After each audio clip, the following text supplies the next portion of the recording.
with the rate of fuel consumption halved. Basically, the gas turbine engine takes in cold air, compresses it, and adds enough energy through the fuel to transform the air into a searing blast, which eventually drives the windmill-like power turbine. In turn, the turbine drives the car's wheels, and the hot air, now in the form of exhaust gas, is lost into the atmosphere. It is this loss of energy which costs so much in terms of fuel consumption. It's the method by which that energy can be recovered that exercised the abilities of Noel Penny and his team after the 63 Le Mans. Although this problem was solved with the 64 car, it was withdrawn from the race. There was simply not enough development time to guarantee a repetition of the 1963 single-entry success. For the third Rover BRM, but the first to take on the field as an official competitor, Noel Penny can afford to hope.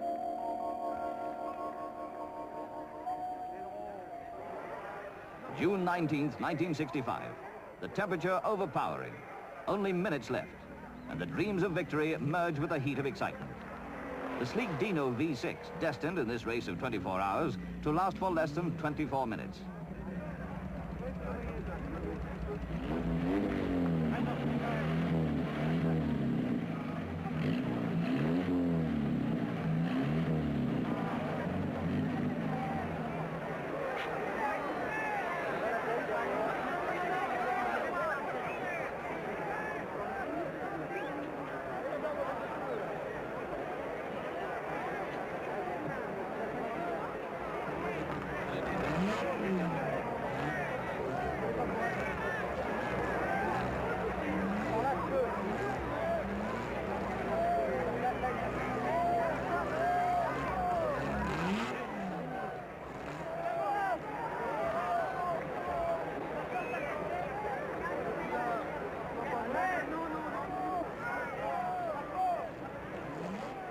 Only seconds left.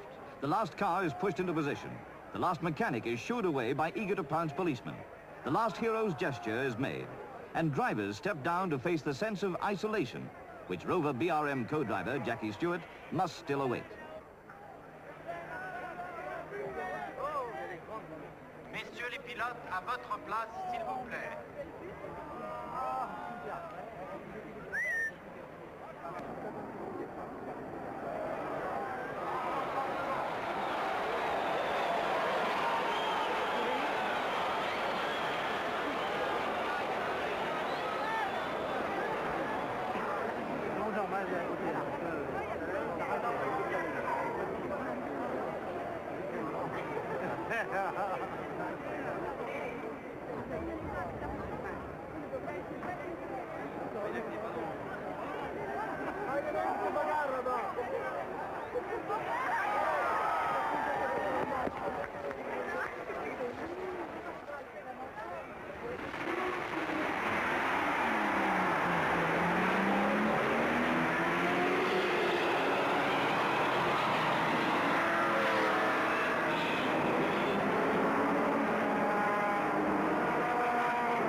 Somehow, nobody gets crunched in the frantic traffic jam that starts the race.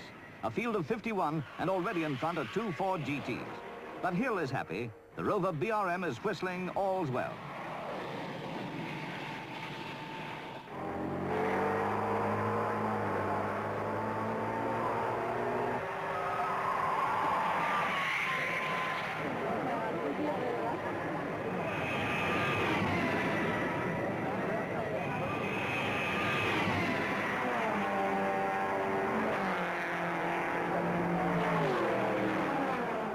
After 2 hours, the Ford of Bruce McLaren is still in the lead, but driving with only one gear working.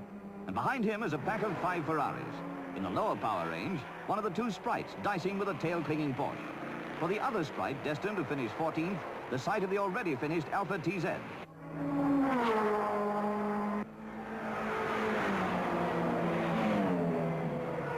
At this stage, the Rover BRM, again a single entry, is 31st, hissing steadily round for lap after lap. But as expected, proving no match in sheer performance for the more highly powered cars in the 2-litre class. But in its unequal struggle, the gas turbine is impressively uncomplaining, to the point that recalls those earlier headlines. A Sunday saunter at Le Mans. But it's still Saturday, And Graham Hill leaves the car to the ever-growing skills of Jackie Stewart. And the time it takes to refuel, clean the windscreen, conduct a quick but thorough check of possible race-worn components is counted in seconds. What began as a routine pit stop is suddenly changed into an emergency. The car, of all things, is overheating. For the Rover BRM, that grim thumbs down could be permanent. At moments like this, when only two mechanics must work at breakneck speed, drivers lose their importance. The car is returned to the hands of those who helped its birth, who seek now the reason why, once again, heat is a problem. They work against the clock, against the driver's impatience, against the always healthy sound of other cars pouring past. And focused on every movement are the eyes of those who can do nothing but stand and stare and think of the work that's gone before. The big heat recovery breakthrough arrived with a new material. Heat is returned to work by a heat exchanger, which formerly was an assembly of stainless steel corrugated tubes. Now a glass ceramic element was found and used in disc form. Simply, the exhaust gases pass through one side of the heat exchanger, leaving a layer of heat on the surface. Air enters the other side, and as the exchanger revolves, is heated.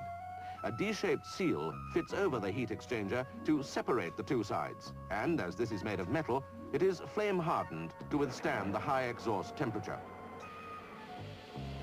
It is this inability of metal to cope with high temperature which has led Noel Penny to predict a future where whole engines are made of glass ceramic. Whatever it is that is causing so much concern at Le Mans, that concern is shared by the men who virtually cook a heat exchanger in tinfoil to ensure its faultless operation.